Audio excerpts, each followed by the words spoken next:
நீங்க ஒண்ணும் இல்லங்க. ஒரு பக்கத்து தமிழுக்கு ஒரு மாநாடு நடக்குது.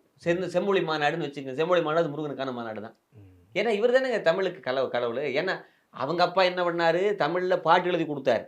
இவரு பாட்ட திருத்தி குடுத்தாரு. பாட்டும் பாடியும் குடுத்தாரு. ஆமா. எங்க குமரகோட்டத்துல பாட்ட திருத்தி குடுத்தாரு.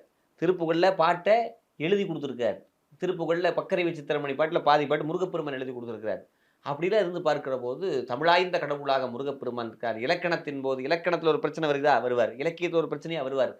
ஆக, ஒவ்வொரு மாநாடும் முருகப்பெருமானுக்கு பெருமை சேர்க்கும் மாநாடுகள். அவர்கள் அவர்களுக்காக பெருமை சேர்த்துக் கொள்ளுகிற மாநாடுகள். அதன் மூலமாக மக்களுக்கு ஒரு நல்ல பக்தியை கொடுக்கக்கூடிய மாநாடுகள். யார் செய்தாலும் முருகப்பெருமான் அதிலே ஒரு தண்ணி மாரி முருகன். நீ யார் எந்த பாத்திரத்தில வச்சீங்களோ, யாரொருவர் ஒழுகுவார் உள்ளத்துள்ளே அவ்வுருவாய் ம். நிற்கின்ற அருளும் தோன்றும் என்கின்ற வகையிலே அங்கே போய் நின்று அருள் செய்வார். ஆனால், அதை வைத்து ஆதாயம் தேடாமல், சுயநலமாக இல்லாமல் பொதுநலமாக இருக்கிறபோது, பொது நலத்திற்கு முருகப்பெருமான் இறங்கி வந்தே தீருவார்.